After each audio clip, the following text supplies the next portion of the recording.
Na minha opinião, o Grupo SBF é a varejista mais diferenciada da Bolsa e é uma ação com um dos maiores potenciais que eu já enxerguei nesses últimos anos nesse segmento. No vídeo de hoje, a gente vai te explicar toda a conjuntura dessa empresa e por que você deveria ou não investir nela. Então, bora pro conteúdo.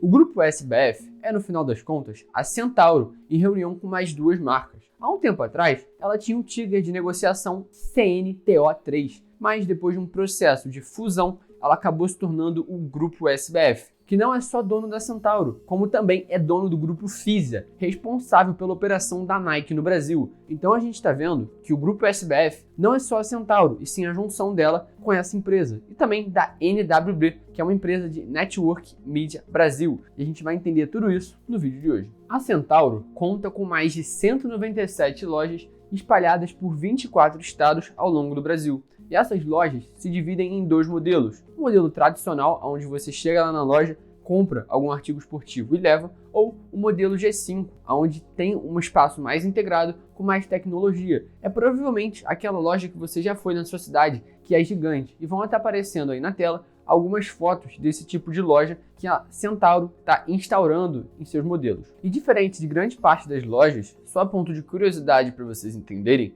na Centauro eles dão uma maior liberdade para o consumidor. Então, se você for lá, provavelmente não vai ser abordado por um vendedor quando você quer procurar uma camisa, só no caso dos tênis. E é por isso que eles só recebem comissão em cima da venda dos tênis. Quando a gente compra uma camisa, o vendedor não ganha nenhuma comissão em cima disso. E isso já mostra que a gente tem um modelo integrado diferente das demais varejistas. Se a gente for ver o indicador chamado vendas GMV, que é basicamente o quanto a empresa vendeu em relação à receita dela, a gente vê que no canal digital da Centauro cresceu absurdamente, principalmente devido à pandemia, que era 21,3% da receita, passou a ser 81,2% e atualmente está ali perto dos 30%. Então, no final das contas, o cenário muito difícil que a empresa vem passando nos últimos meses, justamente devido à quarentena, isolamento social, onde as pessoas não puderam frequentar as lojas com a mesma assiduidade que elas faziam antes, está conseguindo se amenizar. E isso fez com que a empresa se adaptasse mais ao digital e conseguisse se diversificar. Então,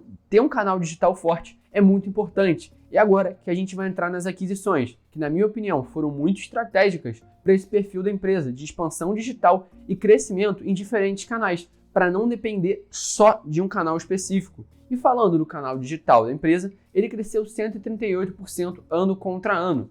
E se a gente for olhar também o Marketplace, que já representa 15% da receita digital da empresa, é uma coisa muito importante também. Para quem não sabe, o Marketplace é basicamente um modelo onde a empresa não precisa de estoque e nem de logística. É como se eu abrisse a minha loja na Centauro e pudesse vender usando a plataforma deles. Grandes empresas como Magazine Luiza também usam esse modelo. Então, a grande vantagem do Marketplace é que a empresa terceiriza todo o serviço. Ela só fornece a plataforma, que já é o suficiente para ela garantir uma boa receita, sem ter que ter o risco de gestão de produtos, sem ter que estoque, toda aquela questão logística. E entrando nas aquisições estratégicas, a gente começa pela NWB, que é Network Media Brasil. Ela é dona de canais como Desimpedidos e Acelerados, e ela foca na expansão justamente por meio de influenciadores digitais, o que a gente vê que é um movimento muito crescente. O lema da empresa é o seguinte, tá? Eu vou ler aqui com vocês para vocês entenderem, tá?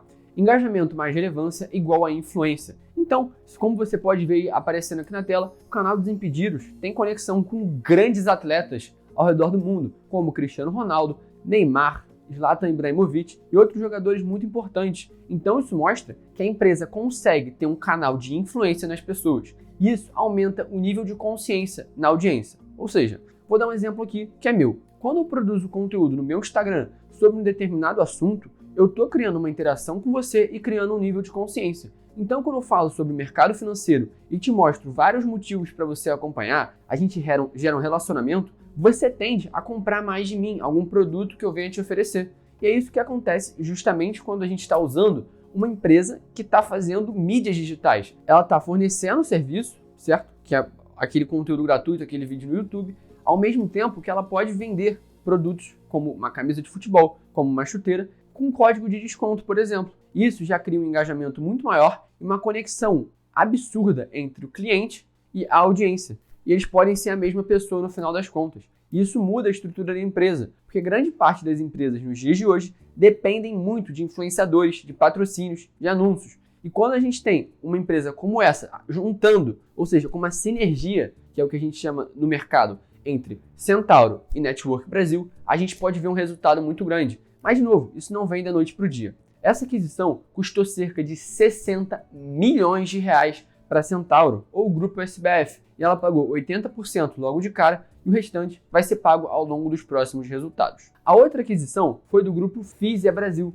dono das operações da Nike. Esse grupo faturou cerca de 2,4 bilhões de reais no ano de 2020 e o grupo SBF pagou cerca de 900 milhões de reais em troca dessa operação aí durante 10 anos. E esse contrato inclui a distribuição e a operação online exclusivos para o grupo SBF durante 10 anos e as lojas monobrands por 5 anos. Isso significa que todas as lojas de uma marca só da Nike vão ficar pertencendo ao grupo SBF. Então ali eles estão fazendo o quê? Conseguindo entender o perfil do consumidor da Nike. Porque no final das contas, o cara que não compra na Centauro e compra na Nike, ele é sim mais qualificado, é um público de mais alta classe. Então eles não estão comprando só a operação, e sim o know-how daquela empresa e os dados. Ao mesmo tempo que o grupo Fisia estava precisando dessa integração com a Centauro. Então a gente uniu o útil ao agradável. Porque ao mesmo tempo que a Centauro precisava de uma empresa com uma marca forte para entender o perfil do seu consumidor,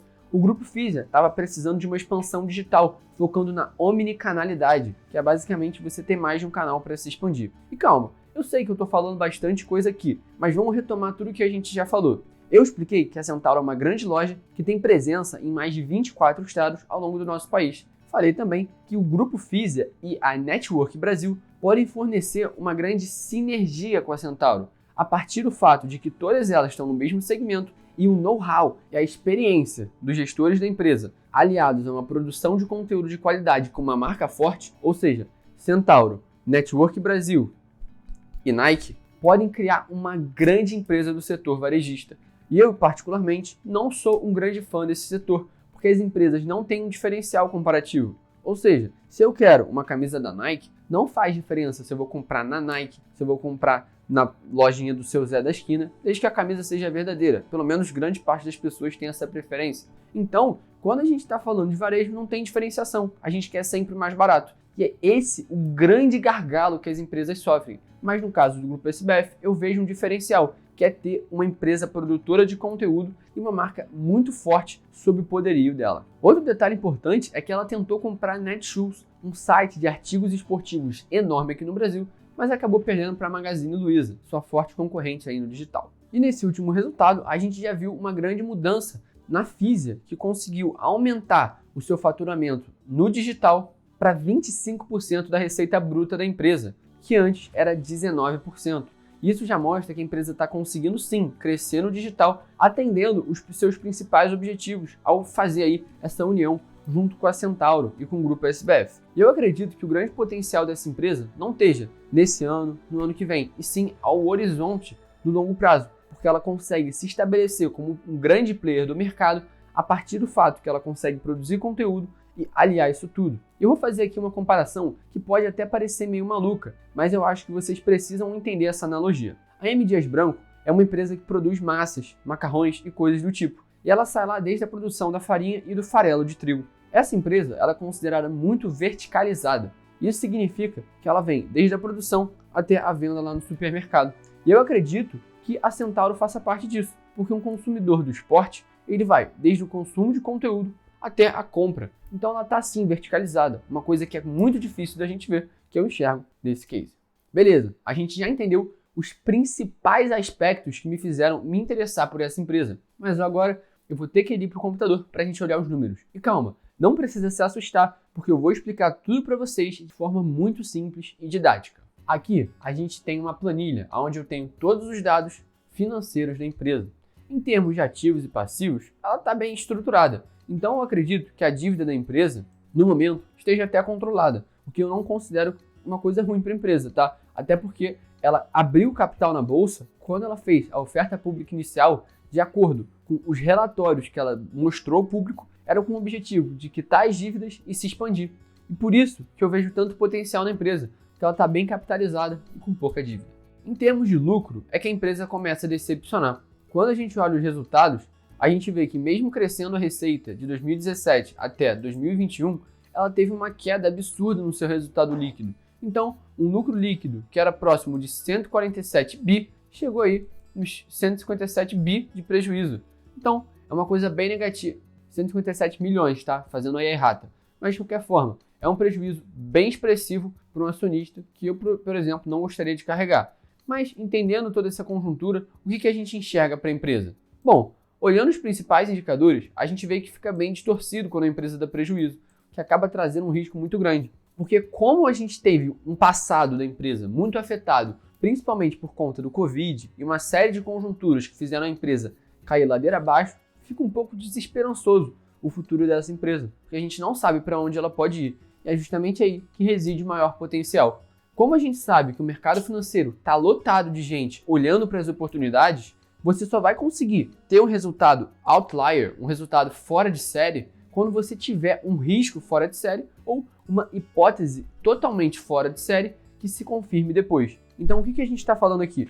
Ou você assume risco que nem maluco, ou você é maluco e acredita uma coisa que ninguém acredita. E o que a gente está falando aqui é um pouco dos dois. Porque a partir do momento que você está acreditando numa recuperação da empresa e como eles mesmos disseram nos seus relatórios, voltar a ter uma margem EBITDA, ou seja, uma geração de caixa bem parecida com o que ela tinha antes da pandemia, e acreditando também que a empresa consegue se recuperar, voltar a dar lucro, a gente consegue entender esse possível potencial. Mas a gente sabe que por trás disso tudo tem o risco dela continuar se deteriorando. Mas eu acredito que o varejo brasileiro seja muito forte e é por isso que eu vejo sim potencial nessa empresa. Uma coisa bem perigosa que eu enxergo aqui é o custo de capital dela, que é perto de 10%, que acaba pesando muito, até porque ela ainda dá prejuízo. Então, no final das contas, a empresa está muito ruim em termos financeiros. Por mais que a estrutura dela, como se fosse um prédio, a estrutura está boa, mas não está com as contas em dia. Então, a empresa, a priori, precisaria melhorar a estrutura financeira de lucros e despesas para conseguir fluir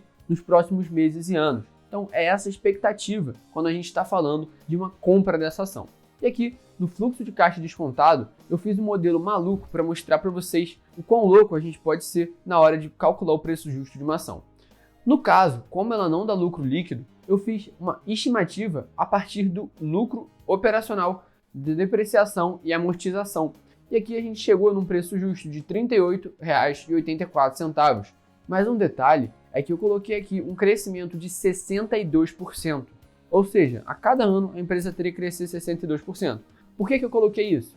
Porque atualmente ela está valendo R$ 38 no mercado. Então, para justificar o atual preço dessa empresa, ela teria que crescer cerca de 62% ao ano durante 4 anos, o que é muito difícil, é impossível na realidade. Então, eu botaria aqui no máximo 6%, e a gente vê que isso não se concretizaria em uma boa compra. E aqui eu também peguei para fato de comparação o PL e o EV/EBITDA, que são indicadores de valuation de algumas empresas concorrentes, para a gente dar uma olhada. E no caso, a gente não deveria considerar nenhuma que tem número negativo, porque isso distorce totalmente a conjuntura. Então, se fosse para escolher uma dessas empresas em termos de número, só olhando para o número, a gente fecha os olhos para todos os fundamentos e só olha para o número. Se fosse para escolher, eu particularmente escolheria Lojas Renner. Mas a gente sabe que o mercado financeiro não se resume só a isso. A gente precisa ter uma análise clara, concisa, com uma série de fundamentos. E é por isso que eu enxergo um fator multiplicativo, além do normal, no grupo SBF. Porque é a seguinte dinâmica. Vamos imaginar, peraí, eu vou pegar o quadro aqui para mostrar para vocês. Na realidade, eu preferi nem pegar um quadro, tá? Eu peguei um papel aqui mesmo para mostrar para vocês de forma mais rápida e não precisa nem ser no quadro. Quando a gente está falando de comprar uma ação com um potencial de alta grande, mas ao mesmo tempo que a gente enxerga um potencial prejuízo, a gente está falando disso daqui, que é a tal da convexidade. Porque se eu perder dinheiro, eu vou perder o máximo, tudo que eu coloquei. Mas se der certo, eu tenho um potencial multiplicativo infinito ao meu favor. Eu tenho uma novidade para vocês.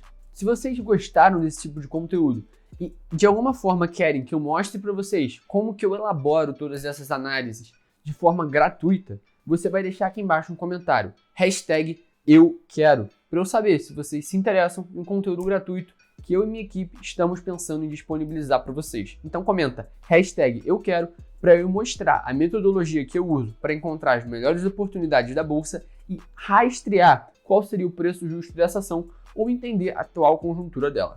Se você gostou desse conteúdo, deixa a sua curtida, se inscreve no canal, porque tem muita coisa boa por vir. E eu tenho certeza que você não vai se arrepender de acompanhar a gente por aqui. Estamos juntos nessa caminhada e eu espero que você tenha bons resultados, entendendo o risco e o retorno de cada uma das posições que você assumir. Atualmente, no dia que eu gravo esse vídeo, eu não tenho posição nessa empresa, mas eu posso vir a comprar em algum momento, sem problema nenhum, desde que eu entenda o risco e o retorno disso tudo. Inclusive, é uma empresa que está na minha lista para eu comprar eventualmente. Tamo junto e até o próximo vídeo.